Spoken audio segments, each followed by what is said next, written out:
Welcome, Katie, to this I don't know. afternoon meditation and discussion. So,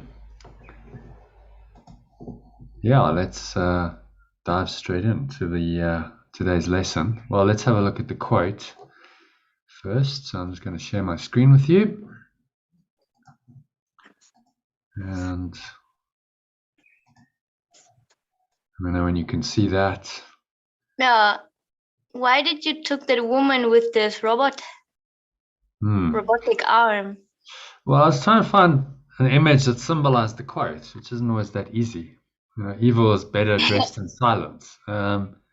So she was quite silent and peaceful. And then, the evil symbolized by, her prosthetic arm, but it's not bothering her. See, she's just kind of chilling out there, and she's silent and she's quiet. So I thought that was an interesting image that kind of maybe symbolized the quote. Ah, Did you that's really see? interesting. Yeah. Well, I try and just find images that are interesting, that's like makes people think of it. That's the whole point. So there's some symbolism in that. She's very quiet and peaceful, and she's not stressing about her arm. She's not bothered about her arm at all. So evil is often better dressed in silence. You're just quiet and silent, and in the silence, you let it go,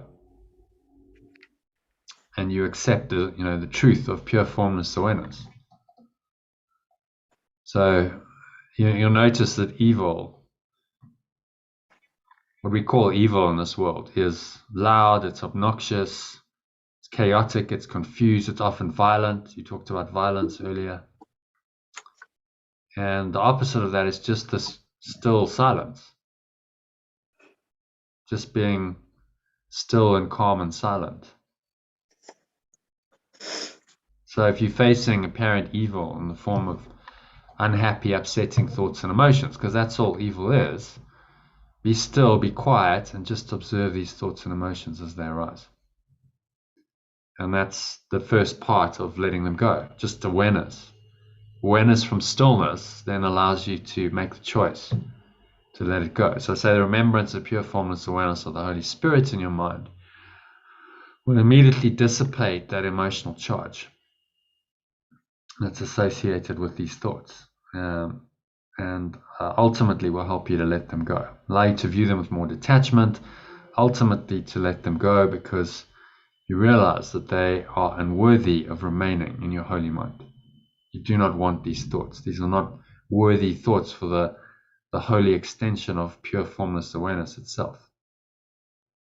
And so then you make the choice to release them.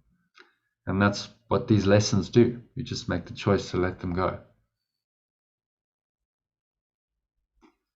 And then in this recorded discussion, we discussed the idea that when you do spiritual practices like meditation and forgiveness, then you can have physical forms of upset, like illness and fatigue and mental confusion and emotional upset that can arise. And that's part of the transformation process. As I think Lucy said in today's, she's just put a post on there that she's got a sore toe for some reason, so she needs to forgive it. She needs to let it go. So the way the ego works is, but yeah, no, you often, I have a strange sore toe. I'll be forgiving as often as I can remember to today. Yeah. So.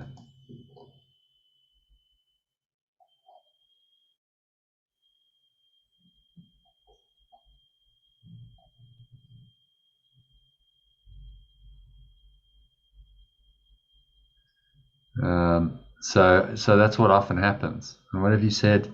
I swept them away. You're looking at the broom, looking for problems, but I swept them away. Oh, okay, so you put some poetry in. That's nice. That was not the answer to what she said.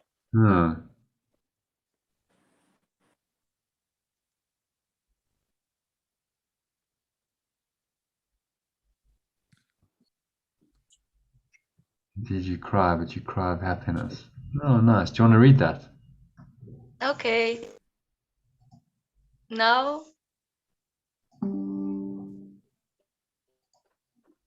Yeah, you're looking for problems. you're looking for problems, but I swept them away. You're looking for the broom I used, but there was no broom. It was the desire of the heart itself. It burned all the problems away. Now you stand, and I stand in front of me and start to forget yourself. You thought you need to cry when this would happen, and indeed you cry, but you cry of happiness, out of Mm. happiness. Yeah, Oh, it's some nice. That's nice. The desire of the heart itself burned all the problems away. Now you stand of me and start to forget yourself. in front of me. I missed some words, I think. Yeah. Stand in front of me. Did you cry, but you cry of happiness. Nice. I like these. These are, there's a form of poetry called haiku, Japanese poetry. They do these like very short little verses. It's reminiscent of that, and Cool. has very Rumi like qualities. Yeah, I can also see that. Yeah. So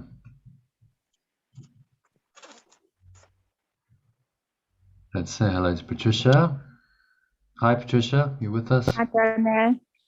Hi Yeah, there. I'm with you. Hi, Hi. Patricia. Hi, how are you?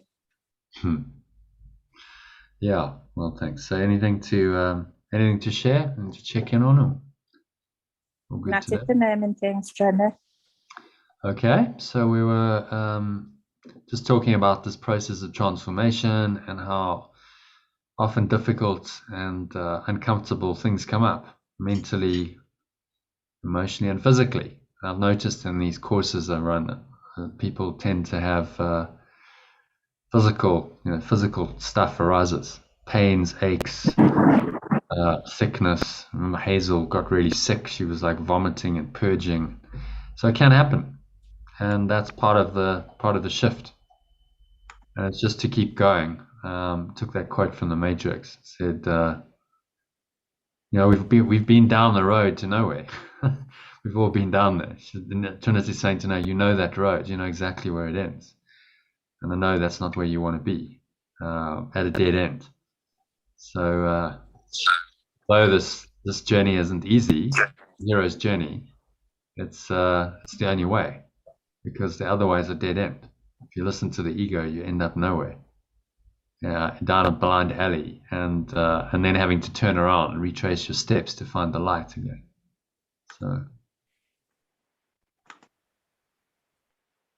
So have a watch of, it's a little recorded discussion session there. It's worth watching, and watch Hew Len's.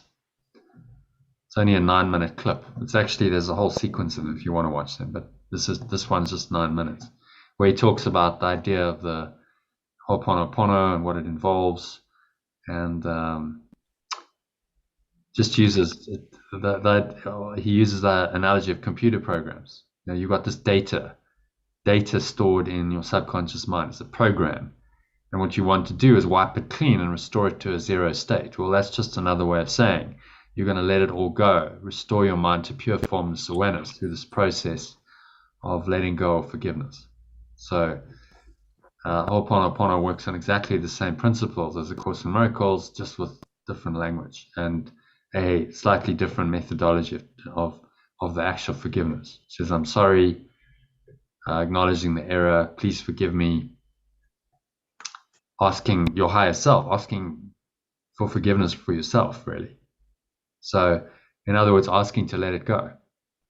I always translate forgiveness as letting go. So you're letting go of your own negative thoughts and emotions.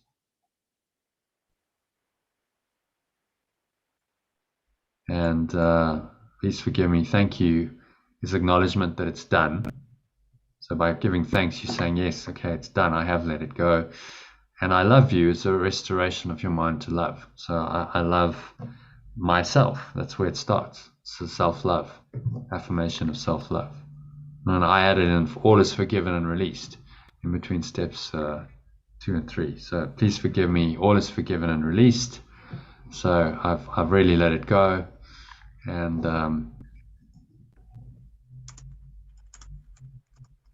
thank you, and I love you. So I'm just going to bring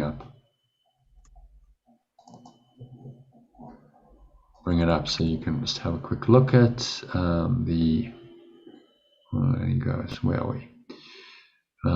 It's number 30, page 31, I think, of your course manual. No. Page 30. 31, yeah. There we go. So there's Hew Len's process. I'm sorry. Please forgive me. For what? Well, so if you've okay, you just read what he's saying. yeah, if you've got an issue, you've got an issue with anyone or anything. So there's a problem in your mind. I'm sorry is the acknowledgement that there's an error in your mind. And so I've made an error because I'm thinking and feeling about this in a way that isn't helpful. So I'm sorry. So it's an acknowledgement of error and then an invitation to correct the error, which is very similar to step 1 of the Alcoholics Anonymous and other drug addiction programs. They say, I'm an alcoholic. Okay, so I acknowledge there's a problem. Please forgive me, then is the request for release.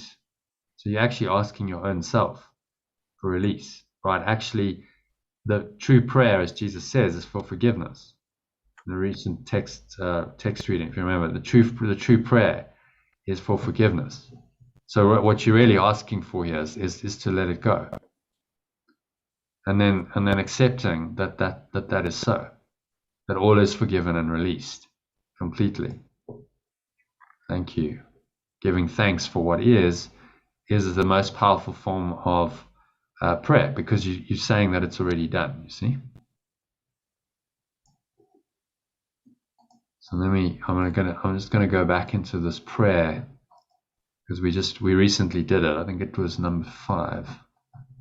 Maybe we just read that paragraph, because you see how similar these are. Different traditions. Ho'oponopono's got nothing to do with the Course in Miracles. It comes from the Hawaiian tradition.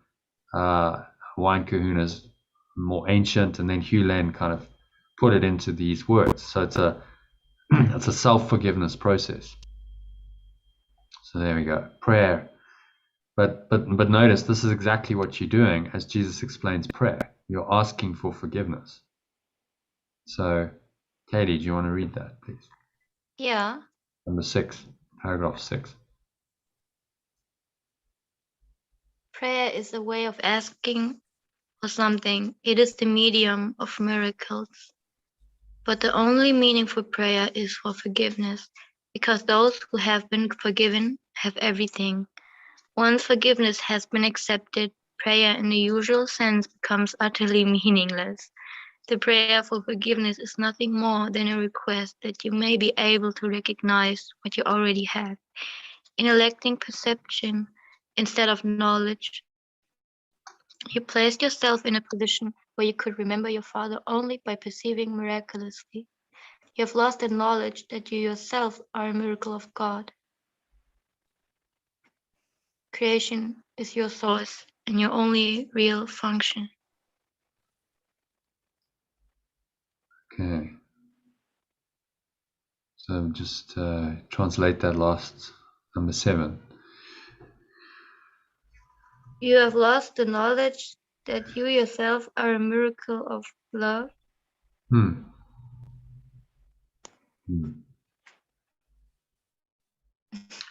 A good choice of words there.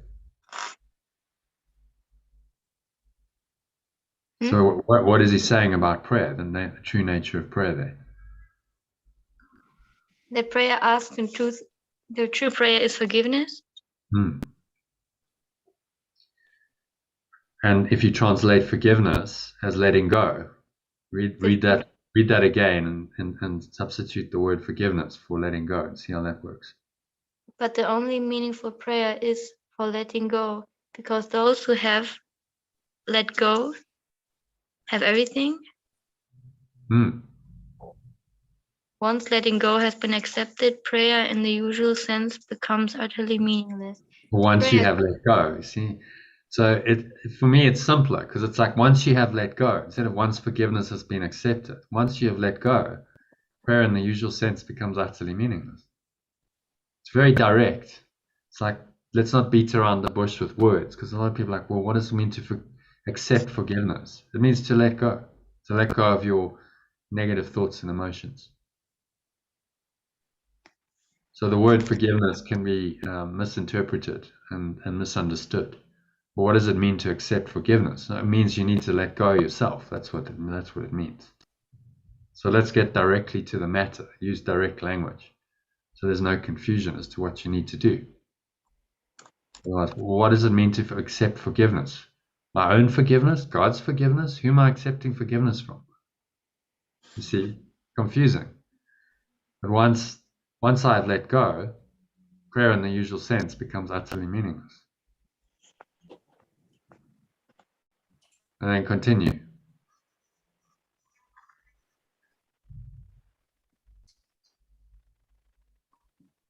Katie, you still there? Yeah. Yeah. So from number 5, the prayer for. Prayer is the way. So you got to number 5, sentence 5, the prayer for forgiveness. So just go through and translate that. The prayer for letting go is nothing more than a request that you may be able to recognize what you already have. So that's exactly what you're doing here with this prayer. Now, I'm sorry, I've made an error. Please forgive me. Please let me let go. Please help me to let go. Okay, all is forgiven. All is let go and released completely. Thank you. I love you. So it's the prayer for letting go. I'll actually maybe in another version of the manual, the next iteration of the manual, I'll put an alternative. So I'm sorry. Please help me to let go would be the translation of the second line. So all is released. I have let go and everything is released completely. Thank you. And I love you unconditionally is to yourself. This Hew Len was all to yourself. So it's a way of praying to your higher self, the Holy Spirit, for guidance to help you to let go and restore your mind to love. And it's powerful. It works because it's going into it's taking you into the truth. That part that you've forgotten. You've lost the knowledge that you yourself are a miracle of God or love. So it's restoring your mind to love through these simple statements. So you start to see that these truths are universal across different spiritual traditions, and there's no contradiction. They're absolutely aligned when you understand what the Course is really saying. So it's just another form, can be helpful. Use it if it works for you. The sequence of either 4 or 5 statements. The one in italics, I added it. All is forgiven and released completely, or you could say, I have let it go completely. So let me put it in the chat. So I'm sorry. I acknowledge there's an error. What am I doing? So if I got it right, the first I'm sorry is for seeing that I made I dreamed about an error which was not there, and to acknowledging that.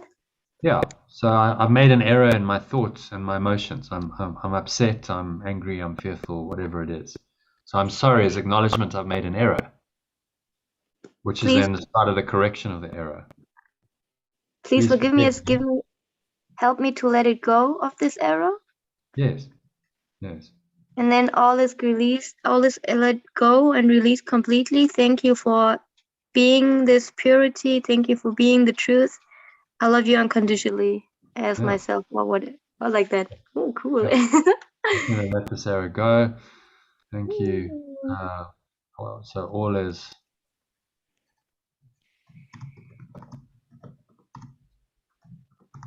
I have let it go completely.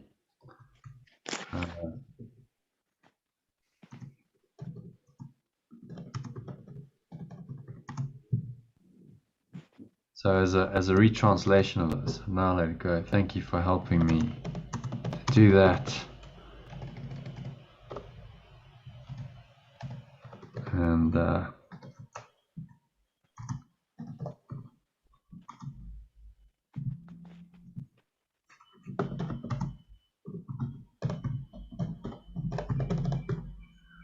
And so there it is in the chat.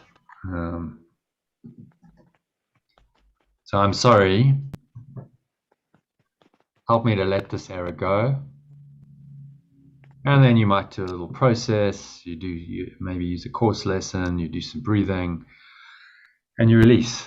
Using the breath is the easiest way. Just I've now let it go completely. Okay, so you drop it. You breathe out. You feel there's a release in the mind, a release of the energy. I've now let it go completely. So it's an affirmation that it's done. It's over. Thank you. Confirms that. Thank you for helping me to do that. And then I love myself, capital self, unconditionally, which is a restoration of your mind to the state of love, or even better. In the last one, Katie, you could say your final your turnaround. I am love, because it's very direct. The words just point you straight into that state of mind. And then I love myself unconditionally, right? I am love. I am love. Which is a very direct connection with the source. So there's Ho'oponopono, just sort of reinterpreted with different words.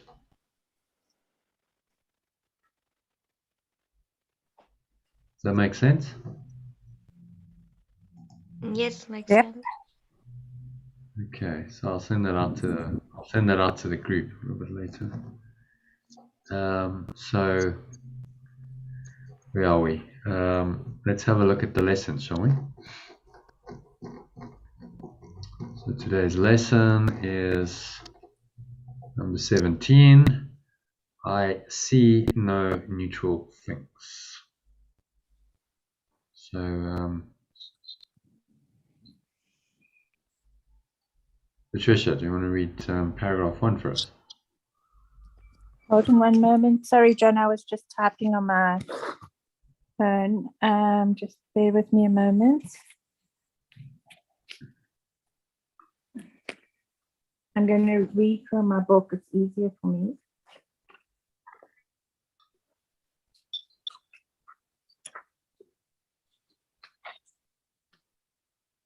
I see no neutral thoughts. No, I see no neutral things. No. Sorry. I see no neutral thing. This idea is another step in the direction of identifying cause and effect as it really operates in the world. You see no neutral things because you have no neutral thoughts. It is always the thought that comes first, despite the temptation to believe that it is the other way around. This is not the only way the world thinks, but you must learn that it is the way you think. If it were not so, perception would have no cause and would itself be the cause of reality. In view of its highly variable nature, this is hardly likely. Okay. Does that make sense?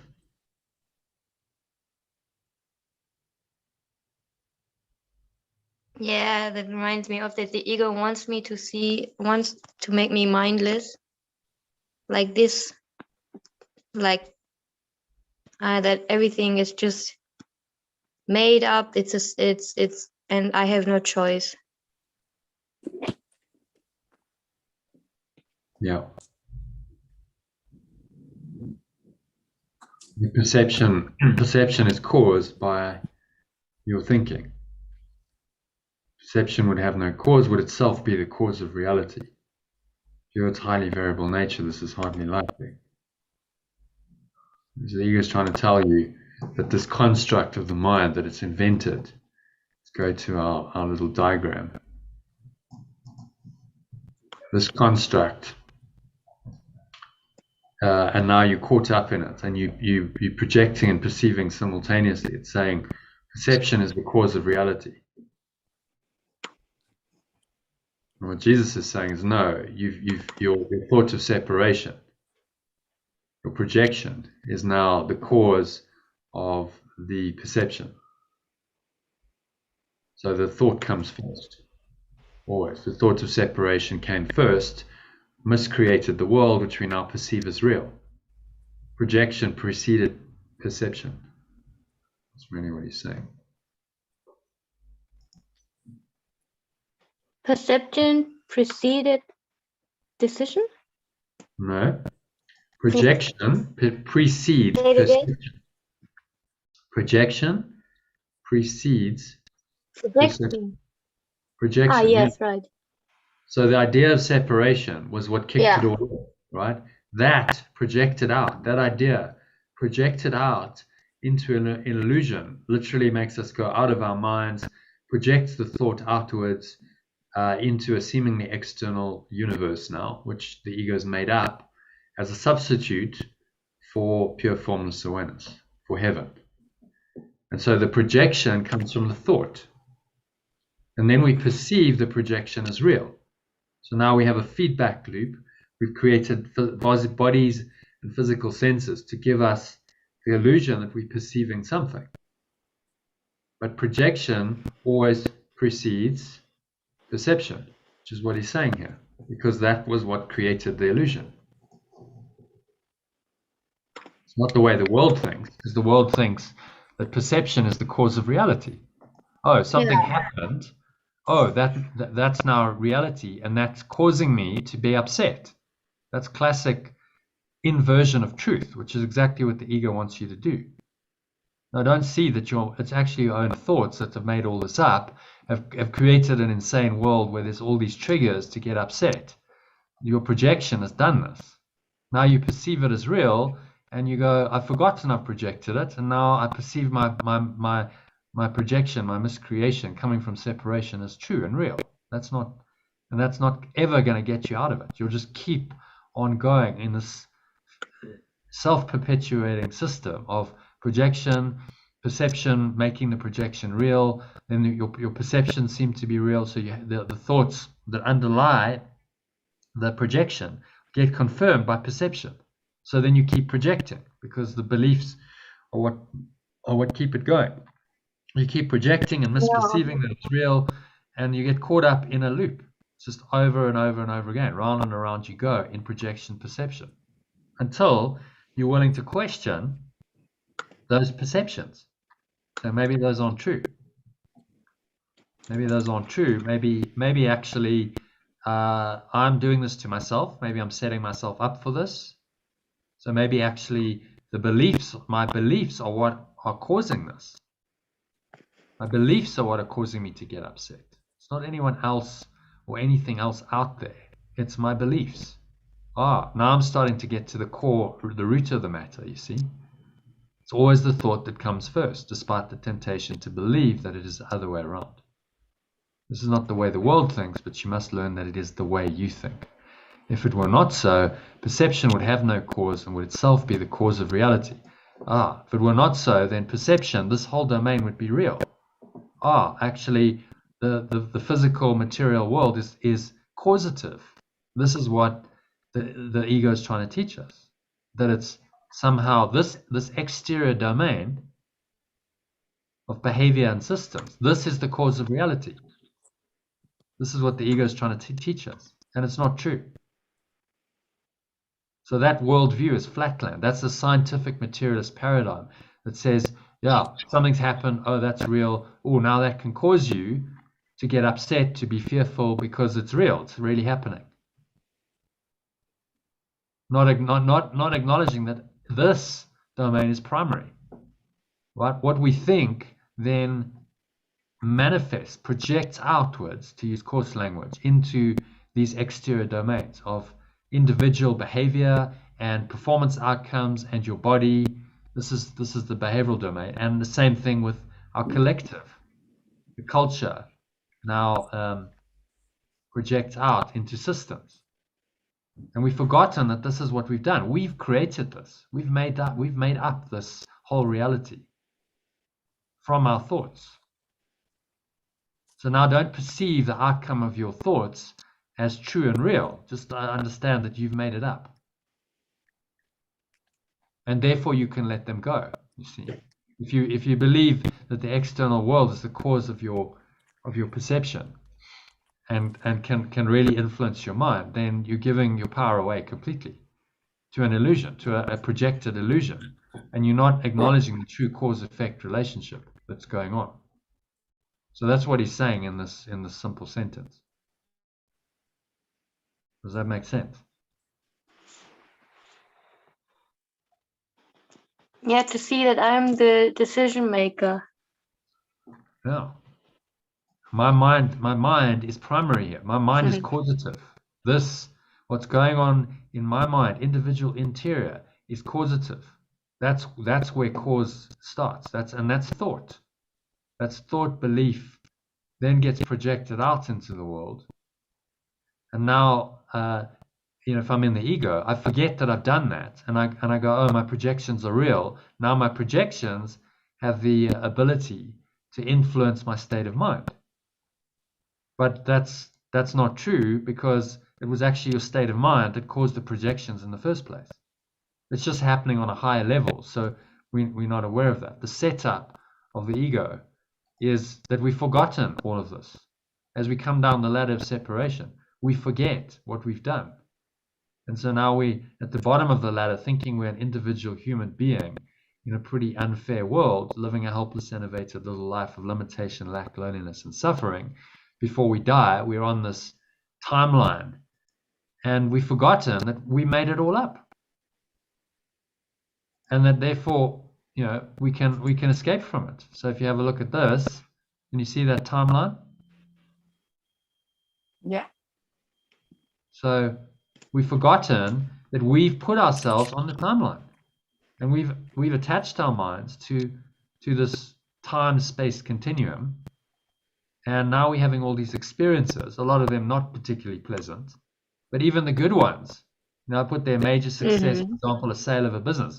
Even that is an attachment. If you identify with that, it creates an attachment to the timeline and to the character who's seemingly on the timeline, who's experiencing all of these events in time.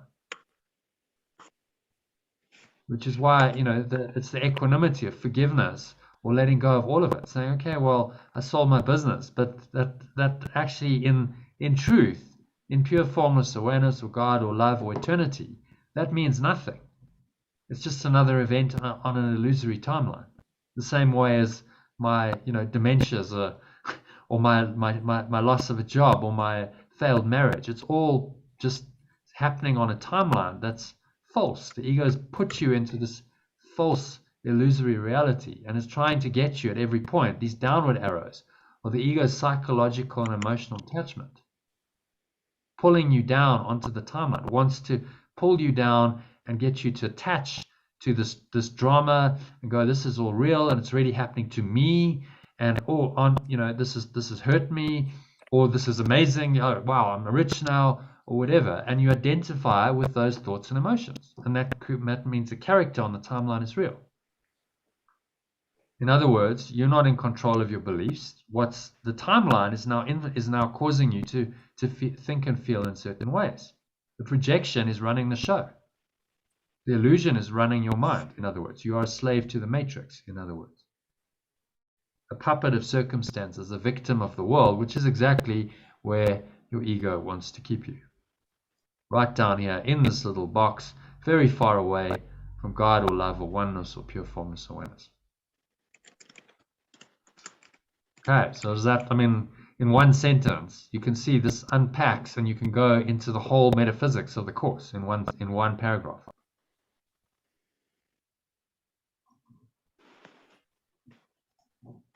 Any questions on that? John, no, you did a good job.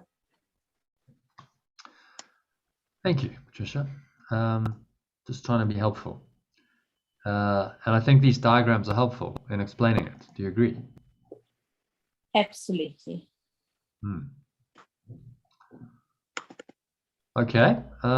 So shall we do a little bit of practice then? Because there's only one lead-in paragraph. These first lessons are quite short, and so we can go into the actual practice. So let's do a little meditation, shall we? Okay. So I'm just going to put you on mute.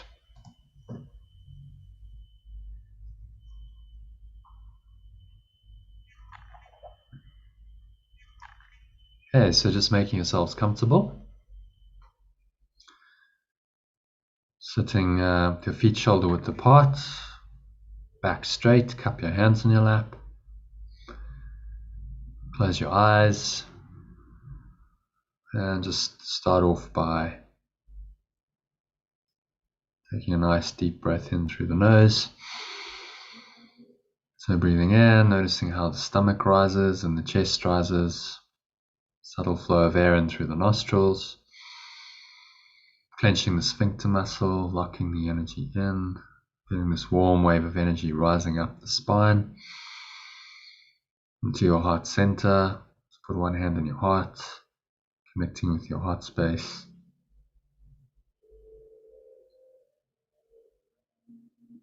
Just feeling into this presence.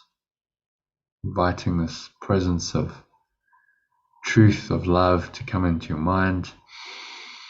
Maximal inhale breath, hold the breath briefly, scan your mind. And we're going to do this internally first. Scan your mind with closed eyes. Whatever you're seeing there, so your thoughts or images that you've made, lesson 15, remind yourself that I see no neutral things. Whatever you're seeing in your mind's eye, apply it. Apply this idea. I see no neutral things because I have no neutral thoughts. And then just look at these thoughts as they parade in front of your mind. Remind yourself, I do not see a neutral, name it, whatever it is. Whatever you're thinking about, person, place, event, circumstance, I do not see a neutral, whatever it is, person. If there's a person in your thoughts, because my thoughts about whoever or whatever are not neutral. And then just let it go. Drop that thought with the help of this saying of truth from Jesus. Exhale, releasing it out, imagining you're just letting it all go into the nothingness that it really is. Pull the lower stomach into the spine, expel the last remaining air out, and just rest. In the gap between breaths, find the gap in words. Just enter into empty, open state of mind, beyond thought. I have no neutral thoughts, and I see no neutral things. How then am I going to find this neutral place, this place beyond this? Well, the answer is don't think. Stop your thoughts and go into the pure formless awareness. So I have a sense of that happening now, just sinking into it. If you notice any other thoughts arising, just breathe in.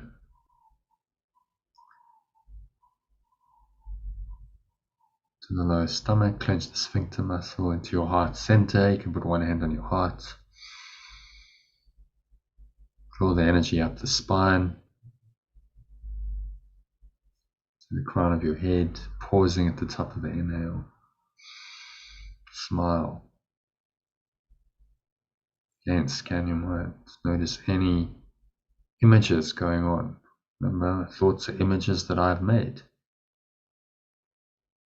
Lesson 15. So remind yourself that I see no neutral things because I have no neutral thoughts.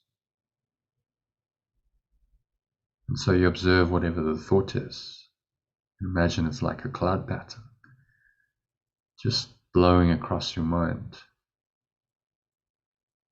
So I do not see a neutral, whatever that cloud pattern is, whatever we name it as, because my thoughts about whatever it is, whoever it is, are not neutral. And so it's trying to show us that all of our thoughts about this illusory world we've made up are not neutral. They are positive or negative. They pull us down into the illusion, or they raise us up into the truth, depending on how we perceive them. So if you can let go of your beliefs, your attachments to your thoughts, your interpretations, then you have a chance of freeing yourself, and you will free yourself into this clean, open, pure, formless awareness that lies beyond the clouds. So exhale. As you exhale, just imagine you blowing away these thoughts like clouds, blowing them away with the breeze of your breath into the nothingness they really are.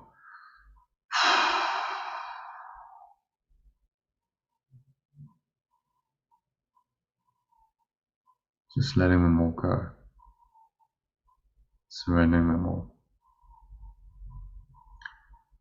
to the nothingness they really are.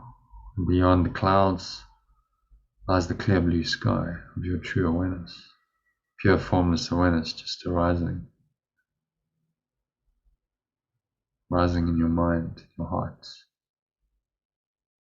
opening you to the infinite, eternal nature of reality. This is who you really are. This is where you really belong. Beyond the thoughts, beyond the cloud patterns, beyond your interpretations. All the distinctions and the interpretations and the preferences between what is animate or inanimate, pleasant or unpleasant. Jesus says, regardless of what you may believe, you do not see anything that is really alive or really joyous. Quite a statement. Do not see anything that's really alive in this world. It's because you are unaware as yet of any thought that is really true and therefore really happy. So now we're going to go into a state of mind beyond thought. I'm just going to let all these thoughts go and allow this happiness to arise like a butterfly lighting on your mind. Remind yourself there's really nowhere else to go and there's nothing else to do and there's nothing else to think about. Just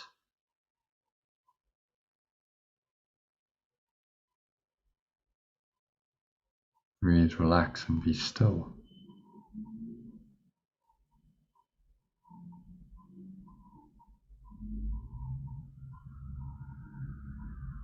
Surrender into the moment. If thoughts are still blowing around your mind, remind yourself that I see no neutral thoughts. I see no neutral things because I have no neutral thoughts. Apply the idea specifically. I do not see a neutral whatever it is or whoever it is crossing your mind because my thoughts about whatever or whoever are not neutral. And then you exhale and just release it. Blow it away with the breeze of your breath, like a cloud. Just help it on its way. It's drifting away. It has no power to obscure the eternal sky of your true awareness, pure formless awareness, and the light of your source shining through that awareness. So use this image of the clear blue sky with brilliant sunlight streaming through it to clear your mind, open your mind into the emptiness, the vast, infinite, spacious awareness, and let the light shine through it.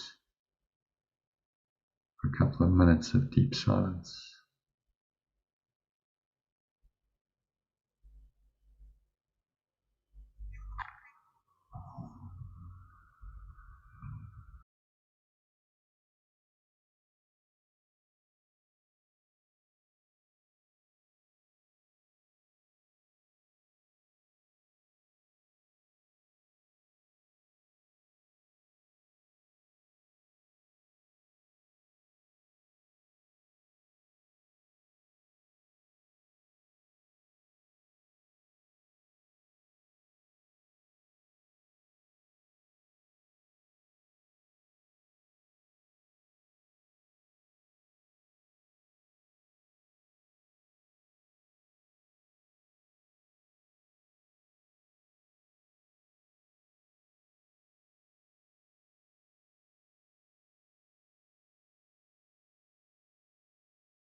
So any thoughts arise, just let them go. By using today's idea, I see no neutral things in my mind because I have no neutral thoughts. So I do not see a neutral whatever it is, whoever it is. Any thought will do. Apply this idea. Do not see a neutral whatever because my thoughts about whatever are not neutral. And you exhale, release, let it go. Go into the clear blue sky of your awareness. This is the only place where you'll find neutrality and non-dual awareness beyond the cloud patterns, beyond the illusions. As pure formless awareness, which by definition is neutral. There's no positive or negative. That's duality. It's just itself as it is. So merge your awareness with this. Just allow yourself to go there into what we call the light of your own pure formless awareness for another couple of minutes of deep silence.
And so just coming back, gently back into an awareness of your body, breath and the senses and the world, and on the count of 3 you're going to open your eyes. So just breathing in, noticing how the stomach rises and the chest rises, subtle flow of air in through the nostrils.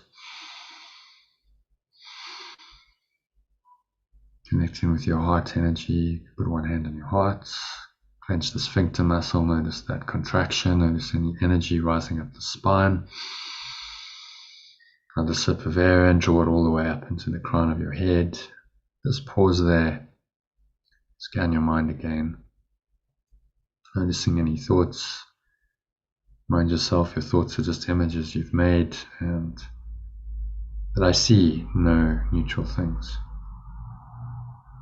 because I have no neutral thoughts. So I do not see a neutral whatever it is, whoever it is, because my thoughts about whoever or whatever are not neutral.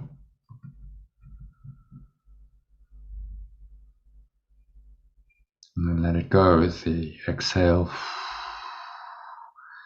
to the nothingness that it really is. Blow it all away with the breeze of your breath. Noticing the air flowing out, chest and the stomach sucked back in, the energy you raised up into the crown of your head just subsides gently back down. Like a wave subsiding back into the ocean. Coming to rest in your lower stomach and your groin. Noticing the weight of your body pressing down into the chair, your feet touching the ground on the count of 2. Noticing what you're feeling and touching with your hands.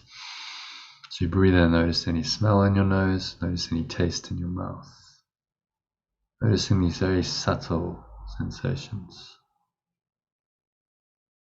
Very subtle awareness. So you bring your mind back into the world, but through the present moment. Present sense awareness keeps your mind in the present, so you don't go wandering into all kinds of mental fictions, interpretations of the images that your mind has made up that create illusions rather than the truth. And notice what you're hearing in the surrounding environment. Just let the sounds arise and then they pass away. So whatever it is, just notice its temporary quality. It arises and passes away. Even a permanent sound like your computer fan whirring is temporary. When you switch your computer off, it's going to be gone. When you leave your computer, it's not going to be in your awareness anymore. So everything in this perceptual world is temporary. But underlying that is a stillness, a silence. Today's quote is about silence. So in the silence, in the quietness, we can address the evil, the thoughts and the emotions that are disturb our peace, that take us away from our true awareness. And silence takes us back. So connect with that silence, anchor it in, root it into your awareness for the rest of the afternoon and evening. So it is said, so it's done. On the count of 3, open your eyes. Just look around and apply today's idea to whatever you happen to see. So just look around randomly. Remind yourself, I see no neutral things because I have no neutral thoughts. And just look about you, rest your glance on each thing you note long enough to say, I do not see a neutral, whatever the object is. For instance, I do not see a neutral wall because my thoughts about walls are not neutral. And interesting, we were talking yesterday about hitting our head against a brick wall. So there's an example of it's not a neutral thought. The wall symbolizes the ego. So we have all these subconscious interpretations about the objects that surround us. And Jesus is just highlighting that, getting us to see that I do not really see anything as neutral because my thoughts about it are not neutral, because the thought comes first. Perception is a result of my interpretation of my projections. So the thought is what's leading it all. Thought determines your vision because thought interprets your physical senses. And that is how we've constructed the illusion of a reality of this world, and how it maintains through our interpretations, through the meaning we give things, which is why these first 17 lessons focuses on meaning. In the majority of it talks about the meaning and letting go of that meaning, not making distinctions between what you believe to be animate or inanimate, pleasant or unpleasant. Regardless of what you may believe, currently you do not see anything as really alive or really joyous. That is because you are unaware as yet of any thought that is really true and therefore really happy. So he recommends doing 3 or 4 specific practice periods. You might have done one already this morning. You've done one now.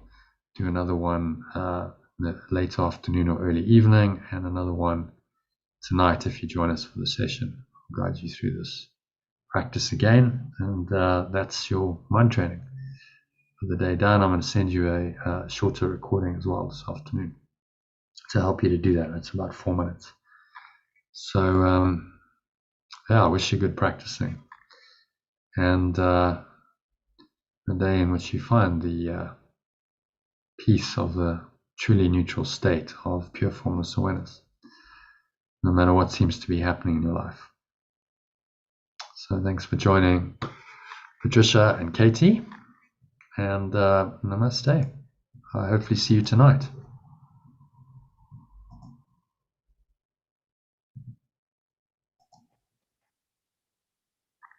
Yeah, I think I will join tonight. Great. Okay, then. All right. Then. Patricia, Bye. see you later. Thank you, Jana. Yeah. Will I see you later? You're going Thank to join. you. See you later. Yeah. Okay. Okay. Thanks, Jana. Bye. Bye.